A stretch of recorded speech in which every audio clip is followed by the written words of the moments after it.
Ready to move in premium triplex villas at Bachupally APR projects. అంతర్జాతీయ జలాలపై భారత నావిక దళ జైత్రయాత్ర ఆగకుండా కొనసాగుతూనే ఉంది. అమెరికా లాంటి దేశాల నావికా దళాలు సముద్రపు దొంగల వైపు కన్నెత్తి కూడా చూడడానికి ఇష్టపడని చాలా సందర్భాలలో మన నావికా దళం పైరేట్స్ కు చుక్కలు చూపించి బందీలను విడిపించింది. ఇంతకుముందు సముద్ర జలాలపై విచ్చలవిడిగా సంచరించే సముద్ర దొంగలు ఇప్పుడు ఇండియన్ నేవీ ఆనవాలు కనిపిస్తే చాలు తోక ముడుస్తున్నాయి.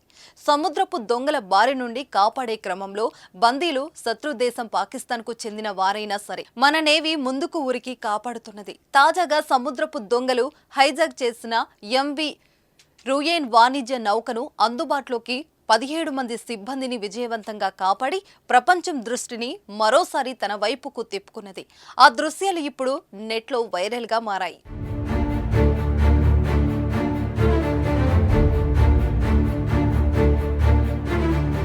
పశ్చిమ హిందూ మహాసముద్రంలో గత కొన్ని వారాలుగా పలు వాణిజ్య నౌకలపై జరుగుతున్న దాడులను భారత నౌకాదళం అడ్డుకొని వాటిలోని సిబ్బందిని రక్షించింది. సోమాలియా తూర్పు తీరం వెంట జనవరిలో 19 మంది పాక్ సిబ్బందితో వెళ్తున్న నౌకపై దాడి జరగగా అందులోని సిబ్బందిని భారత నేవీ ఐఎన్ఎస్ సుమిత్ర యుద్ధ నౌక ద్వారా కాపాడింది.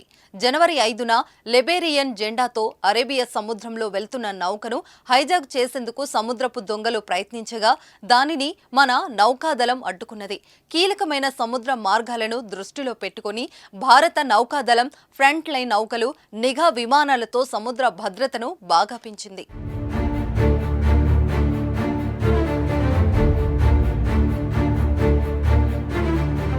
తాజాగా సముద్ర దొంగలు హైజాక్ చేసిన ఎంవి రూయన్ వాణిజ్య నౌకను సముద్రపు దొంగల చెర నుంచి విడిపించిన దృశ్యాలను భారత నౌకాదళం సామాజిక మాధ్యమాల్లో పంచుకుంది. ఆ నౌకలోని 35 మంది సముద్రపు దొంగలను భారత నేవీ తమ ఆధీనంలోకి తీసుకుంది. 17 మంది సిబ్బందిని కాపాడింది. ఇండియన్ నేవీ అధికారులు భారత యుద్ధ నౌక ఐఎన్ఎస్ కోల్కతాలో వెళ్లి ఈ ఆపరేషన్ను చేపట్టారు. ఇందులో భాగంగా రవాణా విమానం C-17 గ్లోబ్ మాస్టర్ నుంచి ధైర్యంగా పారాచూట్ల సాయంతో సముద్ర ఉపరితలంపైకి నేవీ కమాండాలు దూకారు. అనంతరం ప్రత్యేకమైన బోట్లలో హైజాక్ అయిన నౌక వద్దకు చేరుకున్నారు. ఆ నౌకను దొంగల చెర నుంచి విడిపించి సిబ్బందితో సహా ఇండియన్ వెస్ట్ కోస్ట్ వైపుకు తీస్తున్నారు.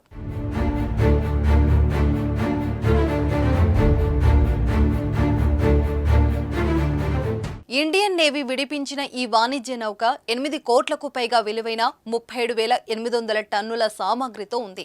ఈ నౌకను బందీలు సిబ్బందితో వెస్ట్ కోస్ట్ వైపునకు తీసుకొస్తున్నట్లు అధికారులు తెలిపారు. వైమానిక నౌకాదళాల ఉమ్మడి కార్యాచరణ శక్తి సామర్థ్యాలను ఈ విజయం ప్రదర్శిస్తోందని నేవీ పేర్కొంది.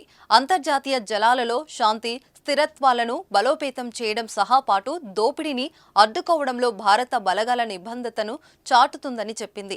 ఇదిలా ఉండగా ఎర్ర సముద్రంలో వాణిజ్య నౌకలపై కొంతకాలంగా హుతీ తిరుగుబాటుదారుల దాడులకు తిరుగుతున్నారు. ఈ నేపథ్యంలో ఆయా జల మార్గాలపై నిఘా ఉంచేందుకు నౌకాదళం 10కి పైగా యుద్ధ నౌకలను మోహరించింది. ప్రపంచంలోనే 4వ అతిపెద్ద నావికా దళమైన భారత నావికా దళ మోహరింపుతో వాణిజ్య నౌకలు సముద్ర జలాల్లో స్వేచ్ఛగా తిరుగుతున్నాయి.